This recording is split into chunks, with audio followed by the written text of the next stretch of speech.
Sometimes reality is a way of ending an argument faster than any debate ever could.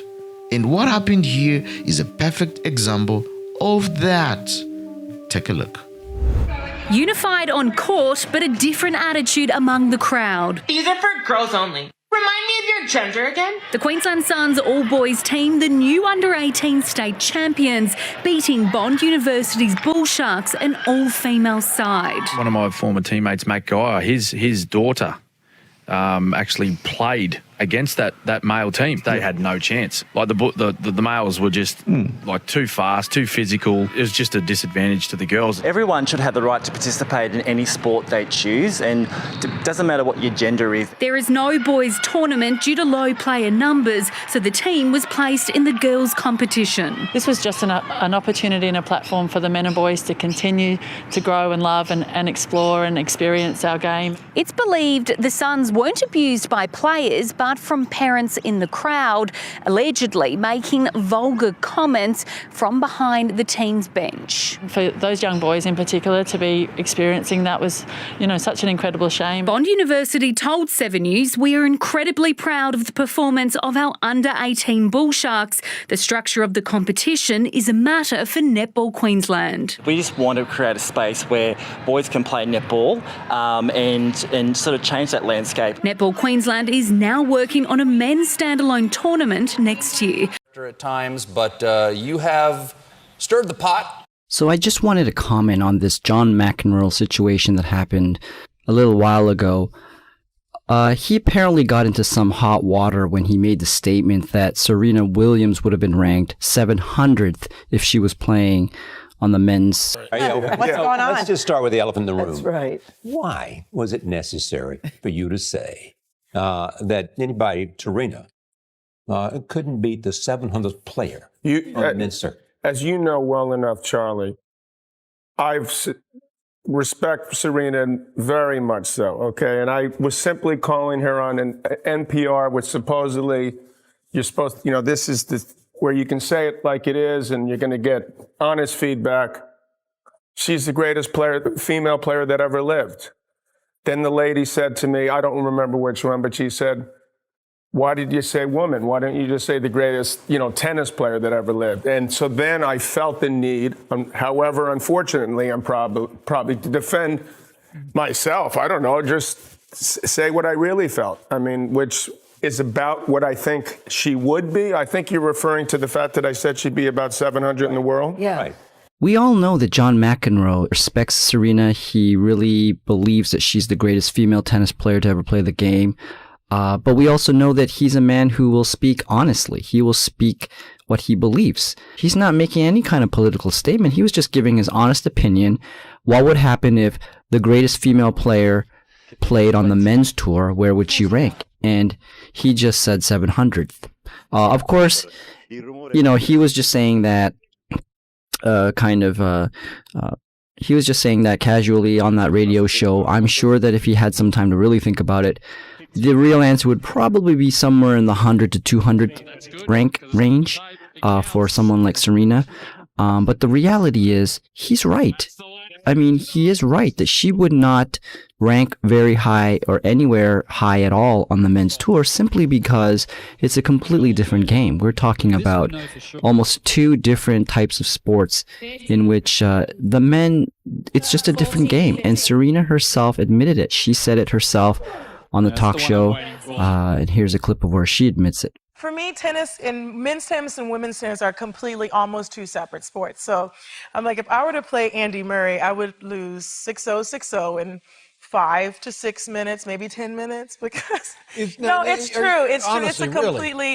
It's a completely different sport. The men are a lot faster, and they serve harder, they hit harder. It's just a different game, and I love to play women's tennis, and I only want to play girls because I don't want to be embarrassed. I would not do the tour. I wouldn't do Billie Jean any justice. So Andy, stop it. Yeah. I'm not gonna let you kill me. I'm with you when it comes. When I watch this whole debate unfold, I honestly find it fascinating because it exposes a contradiction that a lot of people have noticed for years, but were often afraid to say out loud, ladies and gentlemen. because we keep hearing that men and women are exactly the same, that there are no meaningful differences, that biology doesn't matter. And any suggestion otherwise, or that says something that opposes that, it's somehow offensive. But then the moment reality shows up and put those claims to the test, everybody else, they start making excuses or they stay silent. So I don't know why everybody's been hating on John McEnroe, why he got so much heat for that. We're just living in this really sensitive time right now, politically, with issues about, race and sexuality, gender roles, all kinds of equality issues, religion. So we're living in this really, really sensitive time where if you just come out and say anything that is somewhat against the mainstream or the popular opinion, all of a sudden you are attacked and criticized and abused, and all these labels just start coming out, and it can really damage one's reputation or someone's life even. So I just think that I wanted to just comment to say that I don't think what John McEnroe said was bad at all, and I know he didn't mean it with any kind of hate or malice or any kind of ill will or intent. We know that he respects Serena. We know that he regards her very, very highly. In fact, he believes that she's the greatest tennis player to ever play the game. Well, my rankings would be Roger, Rafa, close second. Rod Laver was my idol. Then I throw Pete Sampras in. He's the greatest fast court player. Serena Williams at 5.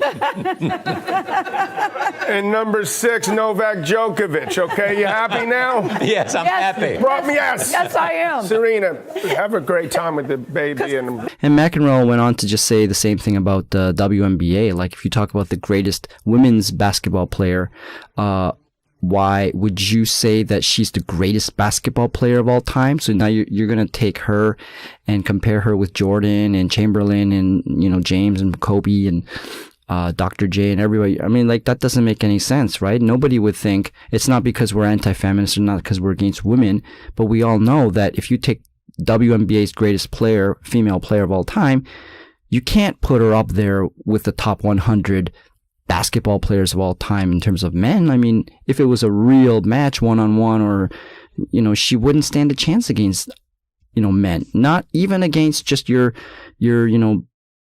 average NBA, no name. He would still, dominate the greatest female player of all time. It's just because it's a completely different game. We're talking about two different biological specimens that play differently, and it's true. So I don't see why it's any different with tennis. Serena Williams is certainly one of the greatest female tennis players of all time. In terms of just what she brought to the game of tennis, you could say that she's just one of the greatest of all time, sure, in that regards. But in terms of actual on-court ability, you know that she couldn't compete against the men. But in terms of what her impact was in the sport of tennis, you could say she was one of the greatest of all time in that regards. But we're kind of talking about two different things here. So we understand that as a tennis player, regardless whether you're male or female, as a tennis player, Serena Williams is one of the greatest of all time in terms of her impact for the sport, what she did for the sport. Ladies and gentlemen, you can't spend years arguing that differences don't exist and then act shocked when the outcome proves otherwise.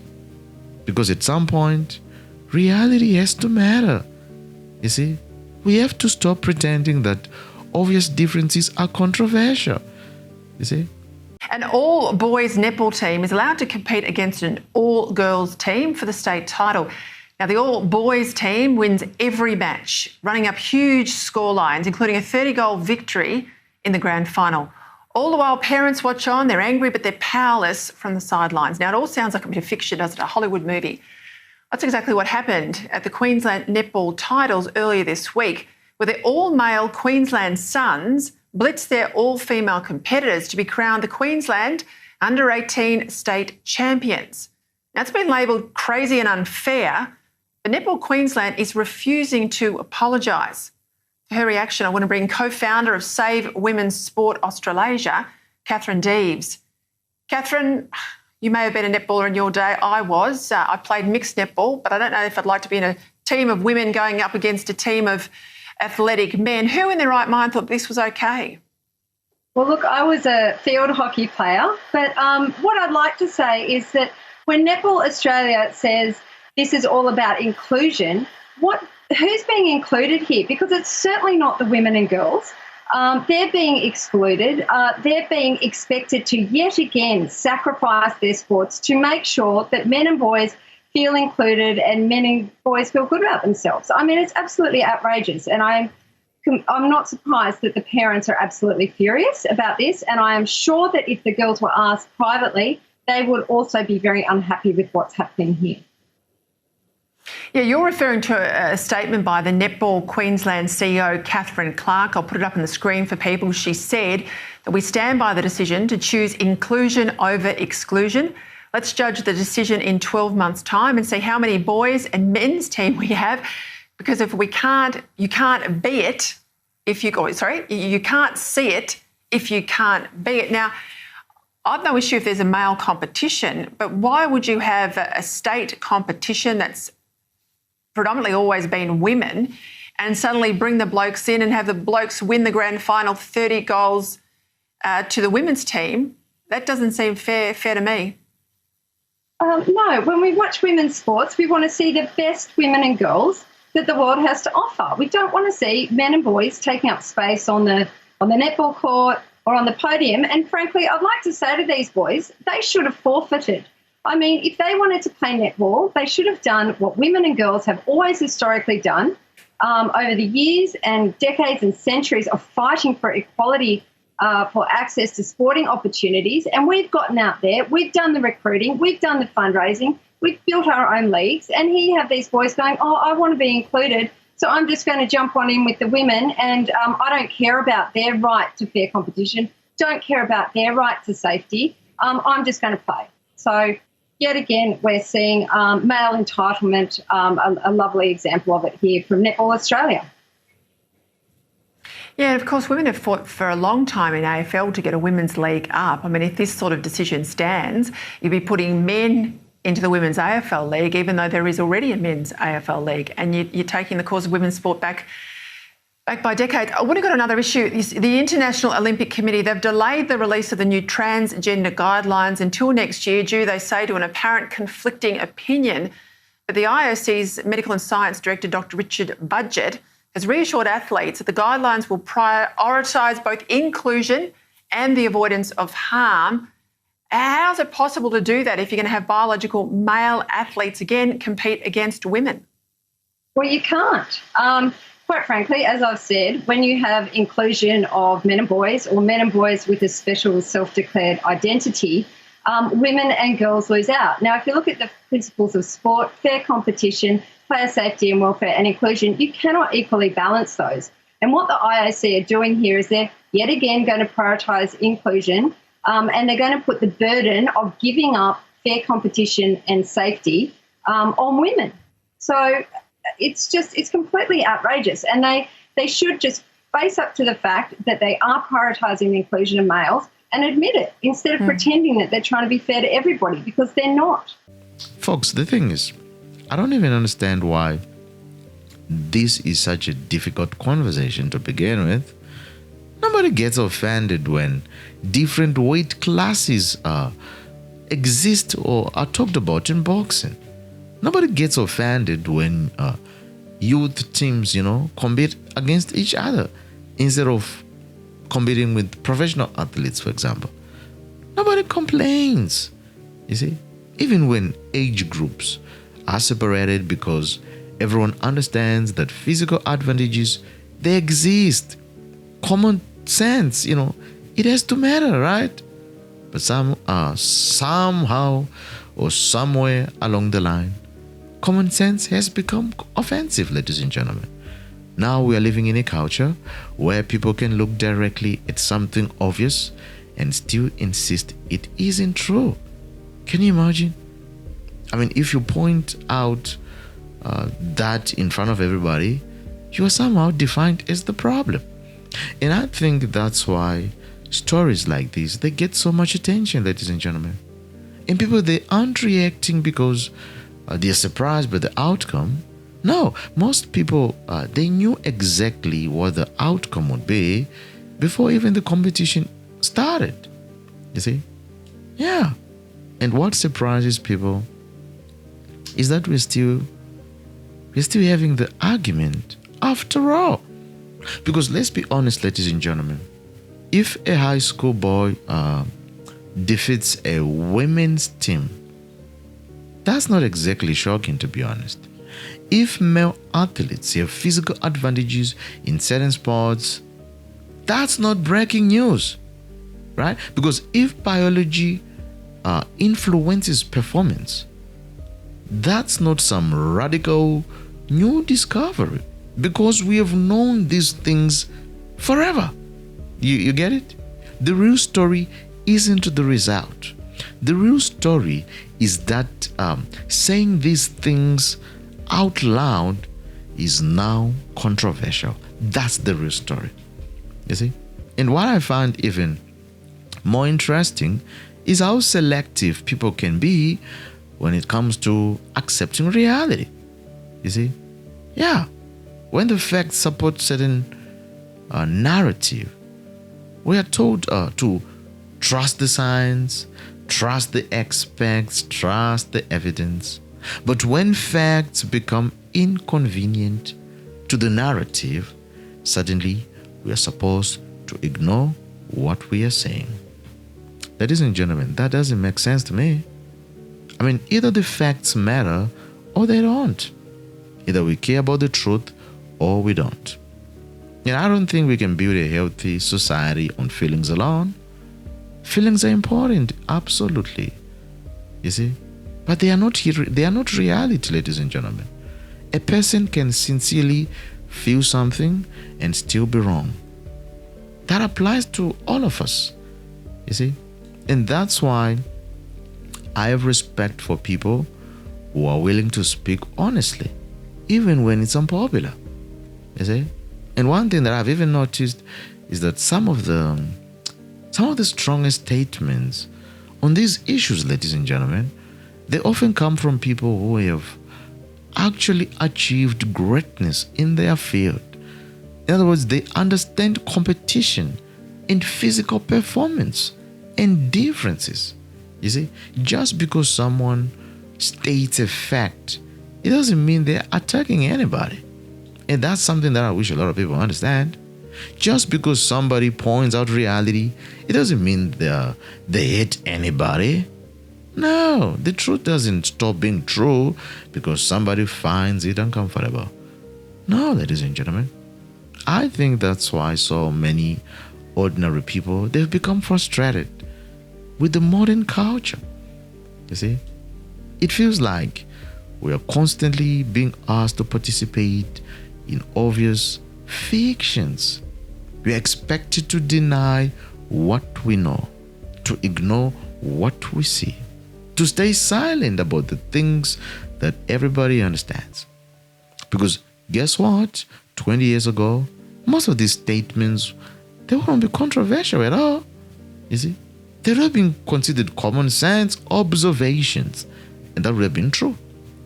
But now, sadly, we're living in a time where common sense is treated like it's a rebellious act. Can you imagine? And ladies and gentlemen, that's why I respect people who refuse to apologize simply because a mob demands it. If somebody says something that's factually wrong, then by all means correct them. But if somebody says something that actually is true, why should they apologize?